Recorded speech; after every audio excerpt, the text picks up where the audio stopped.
कहना है तो शिव से, बोलना है शंकर से।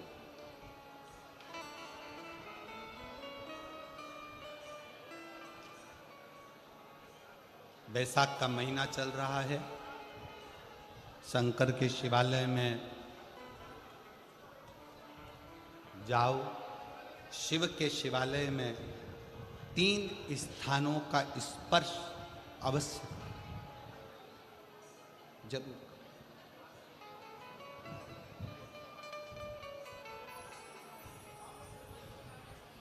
किसी किसी मंदिर में शंकर जी के शिवलिंग को छूने नहीं देते, जैसे दक्षिण साइड में, साउथ में। तो अपने ही घर में जो शिवलिंग है उसके 3 स्थानों का स्पर्श अवश्य करें। समझिए,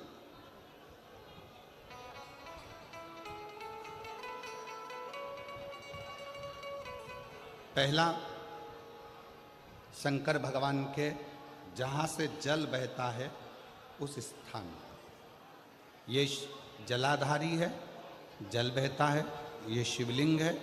यहाँ से जो पानी नीचे की ओर जाता है उस स्थान का स्पर्श अवश्य करें। दूसरा, शिवलिंग का जो गोल भाग है उस गोल भाग में कहीं पर भी अपनी हथेली का स्पर्श अवश्य करें। तीसरा, शंकर भगवान के शिवलिंग का जो ऊपर का भाग है वहाँ अपने अस्त्र का स्पर्श अवश्य करें। तीनों स्थान पर ब्रह्मा, विष्णु और महेश का स्मरण करते हुए जब बैसाख महीने में आप शंकर भगवान को जल समर्पित करें। शिव जी को जब बैसाख के महीने में जल दिया जाए तो दोनों हाथ से अंजलि में कलश रखकर शंकर भगवान की अपने हाथ की अंजलि में जल रखकर शिव जी को जल अवश्य समर्पित करें। शिवरात्रि के बैसाख महीने की शिवरात्रि पड़े, बैसाख महीने की प्रदोष पड़े तो एक बेलपत्र शंकर को अवश्य समर्पित करें। मान लो गर्मी बहुत तेज है, पेड़ों पर बेलपत्र नहीं मिले तो एक दुर्वा शिव को अवश्य समर्पित करें। मान लो बहुत तेज गर्मी पड़ने पर, या रतनगढ़ में तो हम देख रहे हैं रजी रज, धूली धूल इतनी है, मिट्टी इतनी है कि यहाँ तो दुर्वा मिलना भी बड़ा मुश्किल है। तो एक चावल का दाना शिव को जरूर समर्पित करो, उतने में।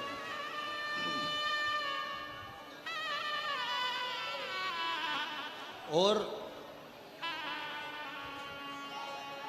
बैसाख महीने में सबसे ज़्यादा जरूरी है, जो सबसे ज़्यादा जरूरी है बैसाख महीने में, वो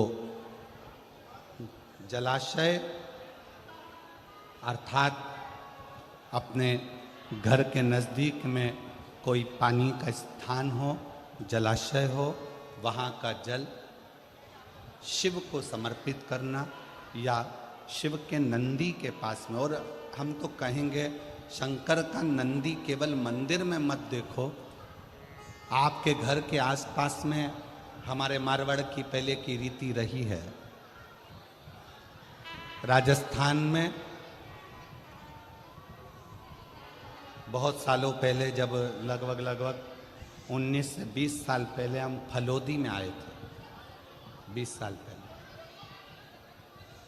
और 20 साल पहले जब हम फलोदी में आए थे राजस्थान में, तो हमने उस फलोदी राजस्थान में देखा था कि प्रत्येक घर के बाहर पत्थर का एक छोटा सा कुंडा जैसा होता। 2 चीजें हमने फलोदी राजस्थान में प्रत्येक घर के बाहर 20 साल पहले देखी थी।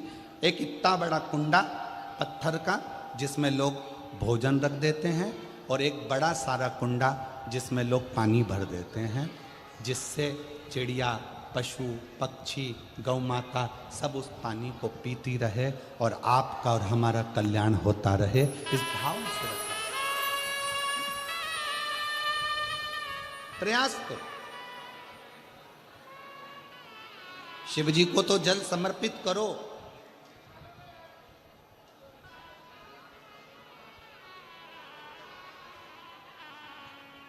साथ में कोई जीव का भी अगर कल्याण हो जाए आपके एक लोटा जल से, तो उसको भी जल दीजिए, उसको भी।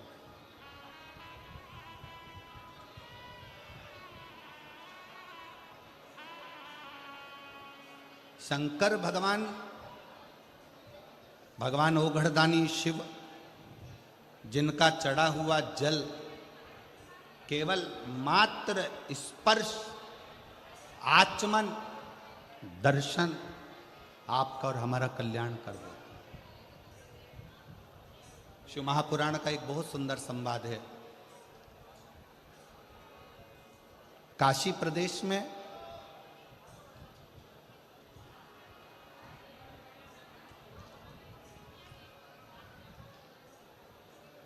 एक संवाद बड़ा सुंदर आता है महाराज।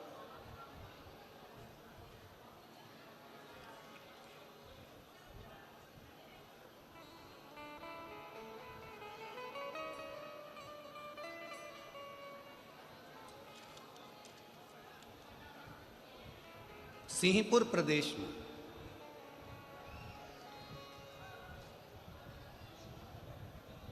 एक महाव्रती ब्राह्मण रहता था।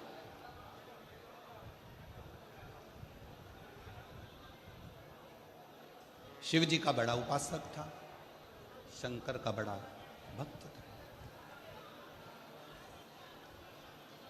महाव्रती ब्राह्मण का कर्तव्य, सबसे बड़ा कर्तव्य उस महाव्रती ब्राह्मण का था कि शंकर के मंदिर में जाकर झाड़ू लगाना, पोछा लगाना, दीप लगाना, शिवलिंग को श्रृंगारित कर देना, स्नान करा देना, पूजन कर लेना और शंकर की भक्ति को धारण करना। पंचाक्षर मंत्र का जाप, षडाक्षर मंत्र का जाप।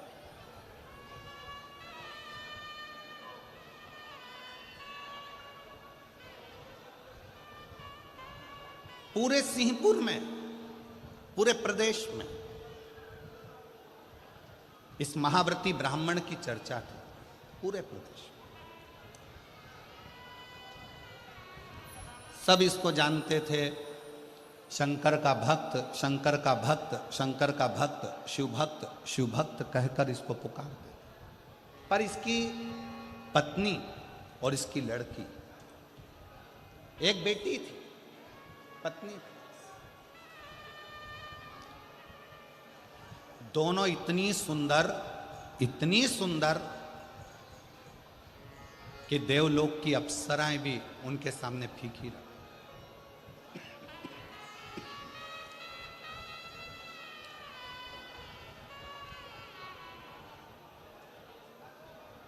और शिव महापुराण की कथा एक बात बहुत अच्छे से कहती है, शरीर की सुंदरता से ज्यादा जरूरत है मन की सुंदरता की।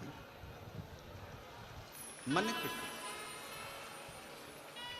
तुम्हारा अच्छा शरीर देखकर भगवान कभी प्रसन्न नहीं होते, तुम्हारे अच्छे वस्त्र देखकर भगवान कभी प्रसन्न नहीं होते। कभी तुम्हारे शरीर पर आभूषण है, रतन है, सोना है, चांदी है, हीरा है, पन्ना है, उसको देखकर मेरा भगवान कभी प्रसन्न नहीं होता। तुम कितने सुंदर हो, उसको देखकर भी भगवान कभी प्रसन्न नहीं।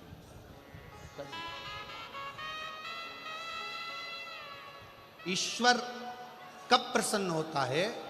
जब तुम्हारे दिल में आए हुए मेहमान के प्रति, अतिथि के प्रति आदर का भाव हो और घर में जितने सदस्य रह रहे हो सबका सम्मान यदि तुम कर रहे हो तो भगवान तुम पर प्रसन्न। अब सुंदर तो तुम बहुत, और नी भी सुंदर होगे तो ब्यूटी पार्लर जाके हो जाओगे। सुंदर तो तुम बहुत,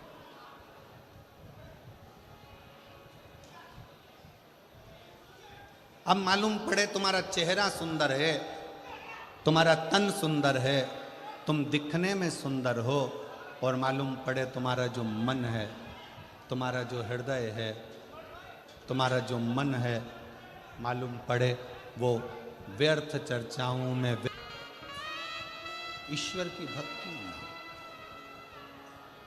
करिए, करबद्ध निवेदन करेंगे, अगर आगे बैठने की इतनी लालसा यदि आप लोगों को रहती है तो जैसे सब लोग सवेरे 9 बजे आकर बैठते हैं ऐसे आकर बैठोगे तो सम्मान।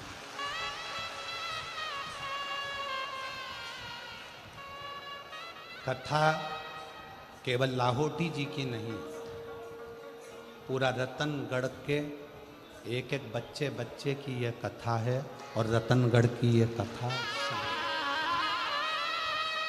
इसको दिल से सुनो।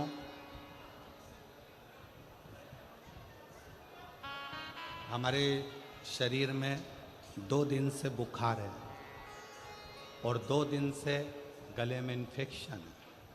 उसके बाद भी आप लोग धूप में तप कर आते हो तो हम अपना कक्ष छोड़कर तपती हुई बुखार में, अभी भी आप हाथ देखेंगे तो बुखार में है, उसके बाद भी शिव महापुराण की कथा आपको केवल इसलिए। एक पत्र में एक बहन ने परसों के दिन लिखकर भेजा था, कथा होए चाहे ना हो, हम पति पत्नी पंडाल को प्रणाम करने के लिए रोज आएंगे, भले गुरुजी आप कथा करो चाहे ना करो। केवल आपके विश्वास के बल पर ये कथा कहने के लिए हम भी वहाँ से यहाँ तक आते, और आप दिल से सुनोगे तो ये कथा केवल प्रदीप मिश्रा नहीं बाँच रहा है, इस कथा को स्वयं देवादिदेव महादेव आकर बाँच रहे।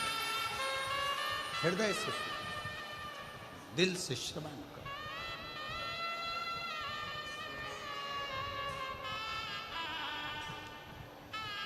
इतने अच्छे अच्छे पत्र यहाँ ढेर लगा हुआ है पत्रों का, पर हम पत्र भी कम पढ़ रहे हैं।